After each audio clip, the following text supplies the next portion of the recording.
वबरकातुहू अल्हम्दुलिल्लाहि रब्बिल आलमीन वस्सलातु वस्सलामु अला रसूलिहिल करीम व बाद।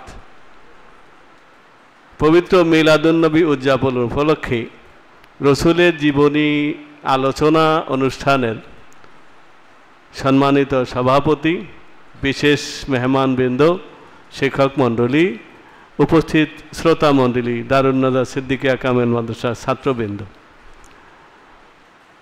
যদি যথাসময় শুরু হয়ে থাকে তাহলে ৮টায় শুরু হয়েছে, যদি আমি শুরুতে আসি নাই, না হলেও কাছাকাছি সময় শুরু হয়েছে। তোমরা দীর্ঘ সময় এখানে বসেছো, আলোচনা শুনেছো এবং আলোচনা যে তোমরা মনোযোগ দিয়ে শুনেছো তার প্রমাণ হলো কিছু প্রশ্ন এখানে করা হয়েছে, প্রশ্নের উত্তরও তোমরা দিয়েছো। সবাই উত্তর দেওয়ার জন্য হাত তুলেছো, কিন্তু সবাই তো উত্তরটা বলতে সুযোগ পাও নাই।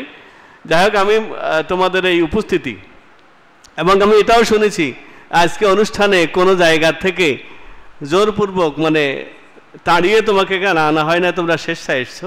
এটি একটি খুশির বিষয় যে রসুলের প্রেমে তোমরা এই অনুষ্ঠানে এসেছো, রসুলের জীবনী জানার জন্য তোমরা এখানে এসছো।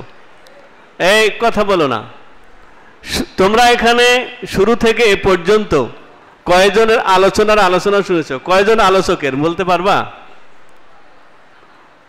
৮ জন আলোচকের আলোচনা শুনেছো। শুরুতে কবি নুরুল আমিন আমজাদি, শেষে হইল আমাদের মাহবুব রহমান রাজাপুরি হুজুর, এর আগে সভাপতি মুয়াজ্জেম হোসেন সিদ্দিকী। যাক, আমি এখানে সবার নাম বলে সময় নষ্ট করতে চাই না। এই রসুল্লাহর জীবনী এখানে আলোচনা হয়েছে। রসুল্লাহর সূচনার মানে জীবনের পৃথিবীতে আগমনের আগ থেকে নিয়ে শুরু করে এখানে আলোচনা হয়েছে। রসুল্লাহর বংশ সম্পর্কে আলোচনা হয়েছে। তোমাদেরকে একটি প্রশ্ন করা হয়েছে, সেটি হলো রসুল্লাহর দাদার প্রকৃত নাম কি, তাই না? উত্তরও করেছো তোমরা। তবে আমি বলতে চাই যে মুত্তালিব কার নাম সেটা কি তোমরা জানো? রসুলের চাচাও নয়, দাদাও নয়, রসুলের দাদার চাচার নাম। কথা বুঝতে পারছো? রসুলের দাদার চাচা। রসুলের দাদার বাবা ছোট বয়সে মারা যাওয়ার কারণে চাচার সাথে থাকতেন, চাচার এসে বেশি খেদমত করতেন, সে কারণে মানুষ তাকে আব্দুল মুত্তালিব বলতো, তাই না? দেখছো, আব্দুল মুত্তালিব আমরা সবাই জানি, মানুষরা জানে রসুল্লাহর দাদার নাম, কিন্তু পৃথিবীতে আর কারো নাম আব্দুল মুত্তালিব আছে তোমরা বলতে পারবা? নাই, আমার জানা মতে নাই। তাহলে আল্লাহর নাম যে ৯৯টা গুণবাচক নাম, এর মধ্যে মুত্তালিব নাই, এই কারণে কোথাও আব্দুল মুত্তালিব নাম পৃথিবীতে নাই, শুধু মুত্তালিব থাকতে পারে।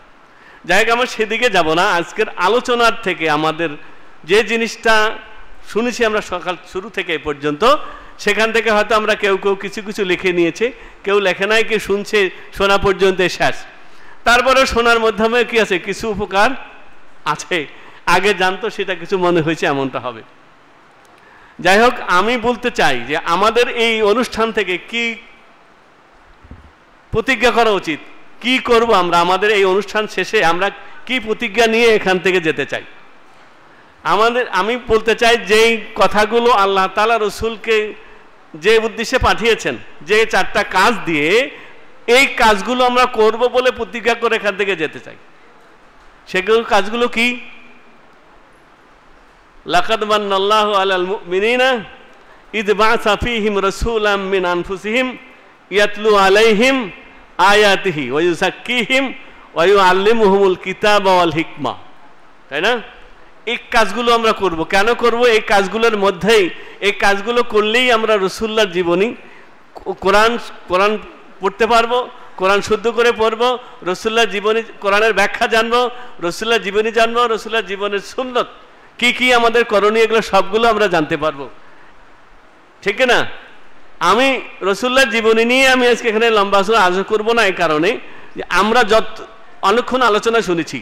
এখন আমি ওদিকে আলোচনা করতে চাই না। আল্লাহ তাআলা যে বলেছেন লাকাদ কানা লাকুম ফি রাসূলিল্লাহি উসওয়াতুন হাসানা, কোন জায়গায় আমাদের জন্য আদর্শ আছে। আমি যেখানে আছি, আমি যেখানে অবস্থান করছি, সেই স্থানের জন্য কি আদর্শ আছে। আমি যে কাজটা করছি সেই কাজে আল্লাহ রসুলের কি আদর্শ আছে, কি সুন্নাত আছে, সেগুলো আমাদের জেনে আমল করতে হবে। এগুলো আমরা কোনো আলোচনা মসজিদ থেকে সবগুলো একসাথে পেয়ে যাব না, এগুলো আমাদেরকে কি করতে হবে, পড়ে পড়ে জানতে হবে, ঠিক না? আল্লাহ রসুলের প্রথম ওহী হলো কি ইকরা, আর আল্লাহ তাআলা বলছেন কি ইয়াতলু আলাইহিম আয়াতিহি, আয়াত পড়ে শোনাবে। কোরআন তেলাওয়াত ছাড়া কোরআন শুদ্ধভাবে তেলাওয়াত ছাড়া আমাদের নামাজ কি হবে? আমরা যতই নামাজ পড়ি, যত বছরই নামাজ পড়ি, কোরআন তেলাওয়াত যদি শুদ্ধ না হয় তাহলে নামাজ কি হবে? কোরআন তেলাওয়াত হলো নামাজের মধ্যে ফরজ, এটা যদি শুদ্ধ করে পড়তে না পারি তাহলে কি হবে না? নামাজ শুদ্ধ হবে না। সুজদা দিলে কি হবে? তাও হবে না। অতএব আমাদের জন্যে রসুলকে যে কাজগুলো করার জন্য আমাদের কাছে পাঠিয়েছেন সেই কাজগুলো আমরা সেই কাজের অনুসারী না, আমরা সেই কাজের উত্তরসূরি।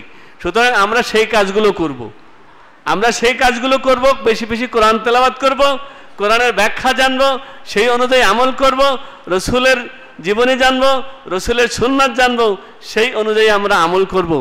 এই অঙ্গীকার নিয়েই আমরা আজকের এই অনুষ্ঠান শেষ করতে চাই। আল্লাহ তাআলা আমাদেরকে রসুলের জীবনী জানার এবং সেই অনুযায়ী আমল করার, রসুলের সুন্নাত জেনে সেই অনুযায়ী আমল করা, কোরআন পড়তে ঠিকমতো পড়তে পারা, কোরআনের ব্যাখ্যা জেনে সেই অনুযায়ী জীবনযাপন করার তৌফিক দান করুক। আমিন। ওয়া আখিরে দাওয়ানা আনিল হামদুলিল্লাহি রাব্বিল আলামিন। আসসালামু আলাইকুম ওয়া রাহমাতুল্লাহি ওয়া বারাকাতুহু।